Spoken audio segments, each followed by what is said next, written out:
Hello दोस्तों, कैसे हो? आज हम आज के समय के सबसे इम्पोर्टेंट टॉपिक पे बात करने वाले हैं। एडवर्टाइजमेंट संख्या 50। यूपीएचईएससी Uttar Pradesh higher education commission से विज्ञापन संख्या 50 25 तारीख को निकलने वाली है, जिसमें असिस्टेंट प्रोफेसर की 2003 पोस्ट है। और इतनी पोस्ट पहली बार एक साथ आई है। इसमें मैथमेटिक्स की 96 पोस्ट है, तो हम केवल बात करेंगे मैथमेटिक्स की 96 पोस्ट की। ठीक है। इससे पहले आयोग ने दो विज्ञापन विज्ञापन संख्या 46 और विज्ञापन संख्या 47 को सफलतापूर्वक कंप्लीट किया है। तो जो एडवर्टाइजमेंट 46 इसमें मैथमेटिक्स की शायद 59 पोस्ट थी। और एडवर्टाइजमेंट 47 में मैथमेटिक्स की शायद 7 पोस्ट थी। अब 59 पोस्ट के लिए यहाँ शायद 1400 फॉर्म भरे गए थे, जहाँ तक मेरे याद है। और यहाँ 500 से 600 फॉर्म 7 सीट के लिए भरे गए थे, क्योंकि सीट कम थी इसलिए कम लोगों ने यहाँ अप्लाई किया था। अब अगर हम बात करें एडवर्टाइजमेंट नंबर 50 की, तो यहाँ 96 पोस्ट है। और अब नेट क्वालिफाई, चूंकि हर साल CSIR UGC बहुत सारी संख्या में निकालते हैं, तो मेरा मानना है कि अब कम से कम 3000 फॉर्म यहाँ 96 पोस्ट के लिए आएंगे ही आएंगे। अब 3000 फॉर्म 96 पोस्ट, कोई ये सोचता होगी मेरा मैं तो नेट क्वालिफाई हूँ, मेरा सिलेक्शन हो जाएगा। तो यहाँ भाई सब नेट क्वालिफाई है, इसलिए ये सोचने का तो कोई मीनिंग ही नहीं है। यहाँ सारी फाइट ही नेट क्वालिफाई के बीच है। अब इसमें फिर सिलेक्शन हो कैसे? 96 पोस्ट देखो, सबका तो कभी नहीं हो सकता कि ये 3 के 3000 96 पोस्ट पे एडजस्ट हो जाएगा, ऐसा पॉसिबल नहीं है। पर इसमें क्या होगा, एक रेस होगी एक दूसरे को पीछे छोड़ने की। वो कैसे? सब देखो, नंबर वन तरीका तो हार्ड वर्क ही होगा, इसका तो कोई विकल्प आज तक ना बना ना बनने वाला है। दूसरे क्या होगा, प्लानिंग होगी और स्मार्ट स्टडी।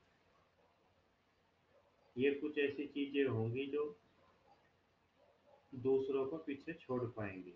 अब बात करते हैं इसके एक बार पेपर आता कैसा है।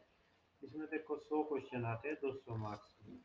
उसमें पहले 30 क्वेश्चन जीएस के होते हैं, जो 60 मार्क्स के होते हैं। 2 से 70 क्वेश्चन मैथमेटिक्स के अपने सब्जेक्ट के हुए 140 मार्क्स के। 30 नंबर का इंटरव्यू, जिसमें मैक्सिमम 27 मिल सकते हैं, मिनिमम इसमें 12 नंबर मिल सकते हैं। अगर आयोग ने कोई इस बार चेंज ना किया तो यही पैटर्न रहने वाला है। अभी सिलेबस देख रहे थे, अगर आयोग सिलेबस नहीं बदलता तो ये जो पिछली 2 बार यही सिलेबस था। उसमें current affair, Indian polity, history, economy, geography और ICT, information and communication technology. इस पोर्शन से 30 क्वेश्चन आते हैं, जो मैथमेटिक्स वालों का वीक पोर्शन है। और मैथमेटिक्स वाला औसत मतलब 15 क्वेश्चन कर पाता है। कुछ लोग 21-22 भी करते हैं, कुछ 7-8 भी करते हैं। तो मैं औसत की बात करें, ये मैथ का सिलेबस है। Algebra, linear algebra NET GATE का सिलेबस है बिल्कुल। एनालिसिस एनालिसिस नेट गेट की नहीं है, ध्यान से पढ़ो। लीबेग मीजर है यहाँ, पूरी की पूरी मीट्रिक स्पेस है। कॉम्प्लेक्स एनालिसिस नेट गेट वाली है। फंक्शनल एनालिसिस पूरी बुक MSc वाली, कुछ नहीं छोटा। टोपोलॉजी, डिफरेंशियल ज्योमेट्री, लगभग पूरी बुक टोपोलॉजी है। डिफरेंशियल ज्योमेट्री पूरी नहीं है, बट 60% है। डिफरेंशियल इक्वेशन फिर नेट गेट वाला syllabus. Calculus variation and integral equation फिर नेट गेट वाला syllabus. Classical mechanics classical NET GATE वाली, वो भी कोई फर्क नहीं पड़ता, क्योंकि नेट गेट में तो हम इसे पढ़ते नहीं, छोड़ देते हैं। फ्लूइड मैकेनिक्स भी है यहाँ, जिसे MSc में ही हम डरते डरते पढ़ते हैं। लीनियर प्रोग्रामिंग है पूरी की पूरी।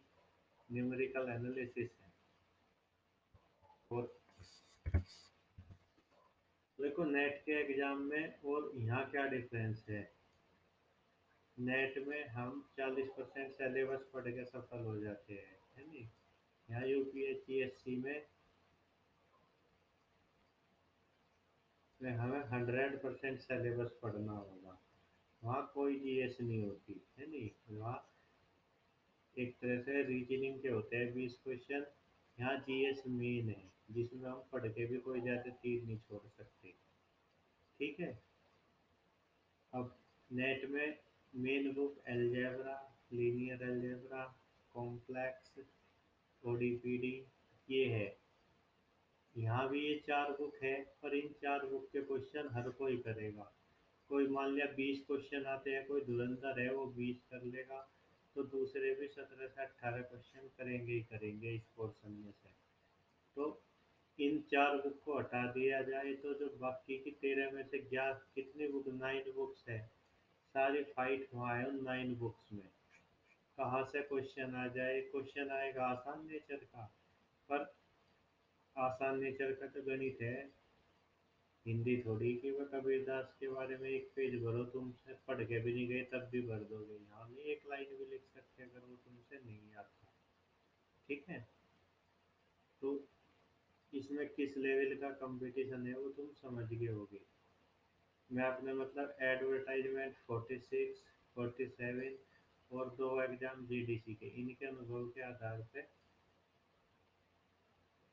कह सकता हूँ कि मतलब अगर हम अच्छे से तैयारी करते हैं तो 96 पोस्ट बेशक 3000 पार हो तब भी सिलेक्शन पॉसिबल है, क्योंकि मेरा स्टूडेंट यहाँ भी हुआ बहुत कम पोस्ट पे, यहाँ भी सिलेक्ट हुआ, यहाँ भी सिलेक्ट हुआ।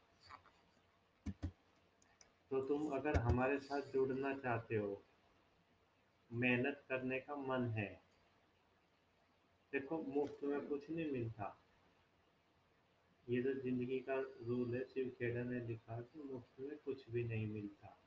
तो तुम्हें इसे पाना है तो देखो मेहनत तो करनी पड़ेगी, बिना मेहनत के कोई नहीं पूछेगा, दूसरा तुम्हारा स्थान काटने को तैयार बैठा, फिर पछताना रोने से सिवाय कुछ नहीं बचता।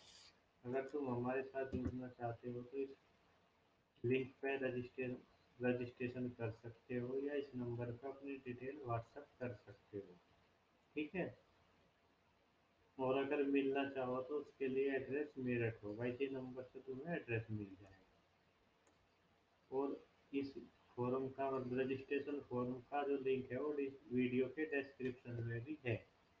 अगर तुम लोग जुड़ना चाहते हो तो देखो, अब तुम्हारी मर्जी है, मेहनत तो करनी है, वो किसी भी रूप में करो, हमारे साथ जुड़ के करो, अपने आप करो। अभी से सबको बहुत पहले ही सबको इसकी अग्रिम